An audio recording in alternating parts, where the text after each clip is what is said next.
Okay, so today we're going to look at how to determine the average rate of change.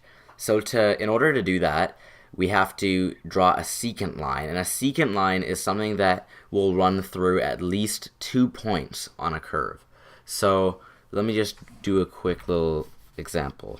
Let's say that we have some sort of graph that represents, like, I don't know, some sort of scenario, like an investment, like maybe a stock market or something. Let's just say it's an investment. How it's we invest in a company and it starts off pretty slow, but then business blows up and it starts to grow really, really fast. So something like that. But let's say that I only want to determine the rate of change between when x is 1. So x could be time. So maybe this is the mark of the first year, and maybe this is the mark of the third year. Let's say that I only want to determine the average rate of change between years 1 to 3. So in order to do this, I'd have to draw a line that intersects both of these points on the graph.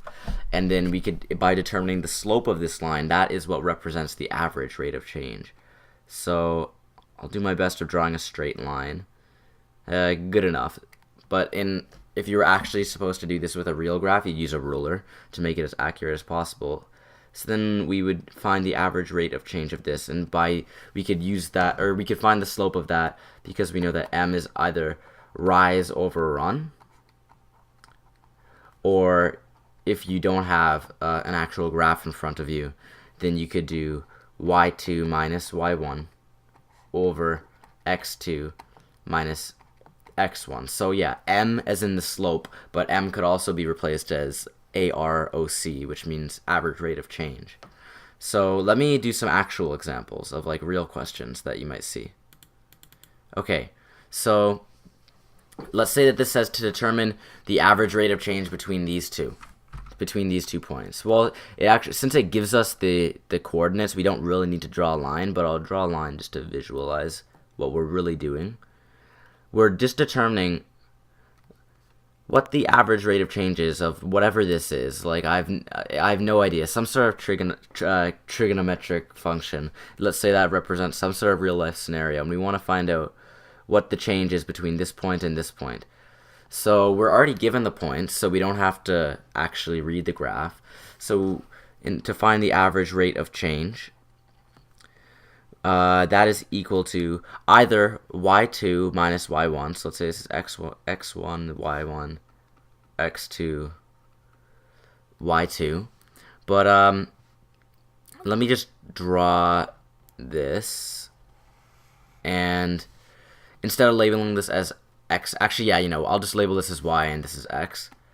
You would also likely see this somewhere in a textbook. You might learn it as the change in y over the change in x, because that's really what the triangle means. It's a delta sign, which means it's the change of something. So it's the change between the second and the first y divided by the change in the x values. So that's the same thing as y2 minus y1 over x2 minus x1. So now let's sub in our points.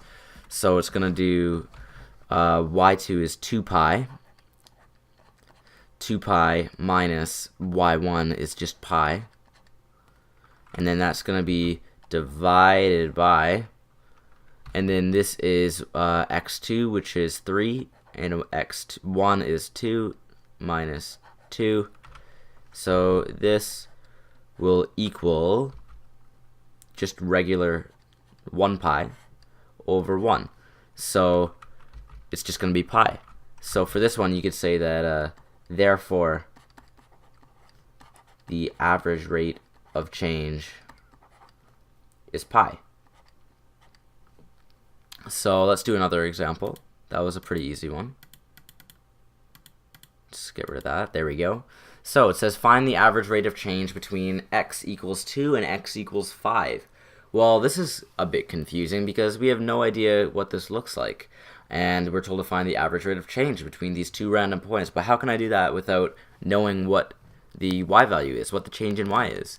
So in order to do that, we have f of x equals y, which equals x cubed, then x minus 2, x plus 1, blah, blah, blah, blah. It doesn't matter. But we know that if we plug in what when x is 2, then we can figure out what y will be. And then we could figure out what y will be when x is 5. So in order to do that, let's do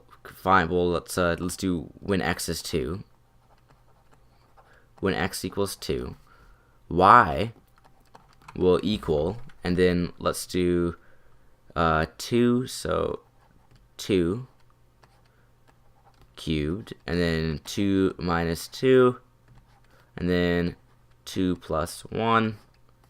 So this will be 2 times 2 times 2 is 8, and then 8 times 0 times 3. So when x is 2, y is going to be equal to 0. So we have 1 point. That's going to be 2, 0.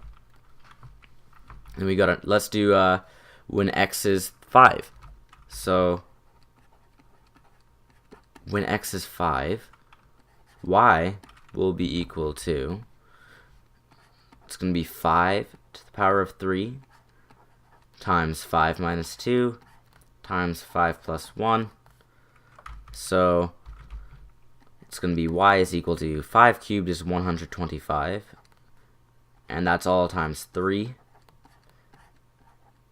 times 6. Y equals, that's going to be 375 times 6, and I don't have a calculator in front of me, so I guess we're just going to have to do it like the normal way. 375 times 6, well, 5 times 6 is 30. 6 times 7 is 42, plus 3 is 45. Then 6 times 3 is 18, plus 4 is going to be 22. So y is definitely growing by a lot, so that's 2,250. So now we can do the average rate of change equals, and then let me just write out this point over here.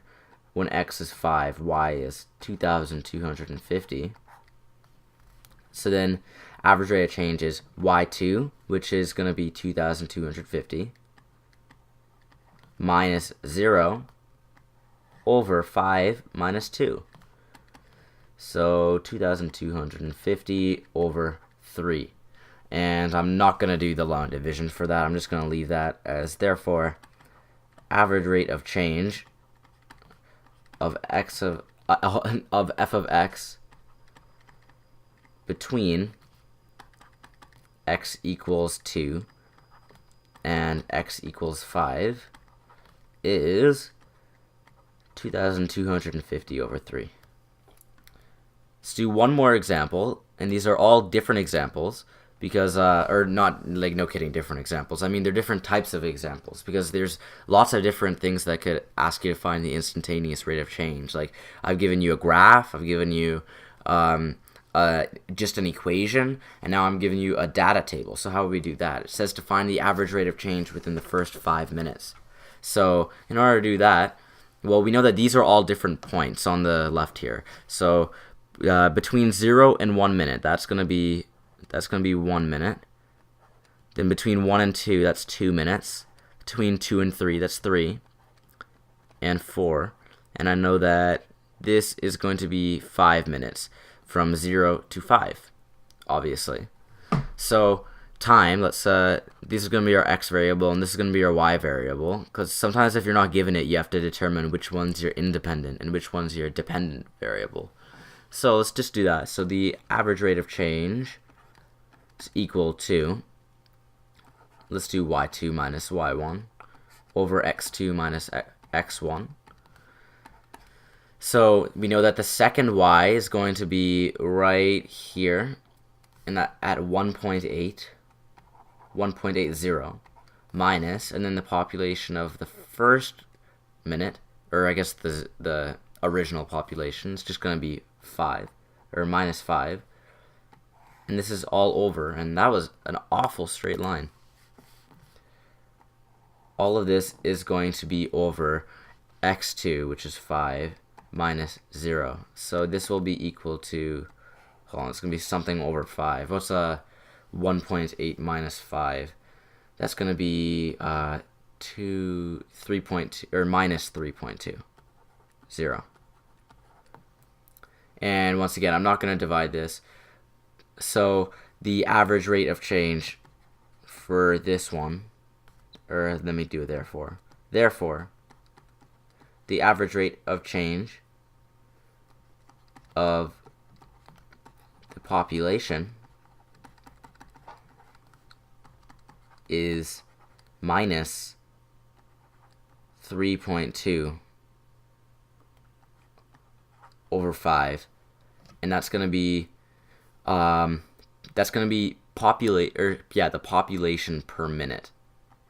So if it asks you for something like your units, you know that it's it's change in y over change in x. So if my y variable was meters and my x variable was seconds, then my unit for the average rate of change would be meters per second. But in y, it's population, and then our x is time, or aka minute. So it's going to be population per minute. It's decreasing 3.2 divided by 5 population in thousands per minute. So actually, yeah, that might be better as thousands, but whatever. It doesn't really matter. We're just going to leave it as this as our final answer.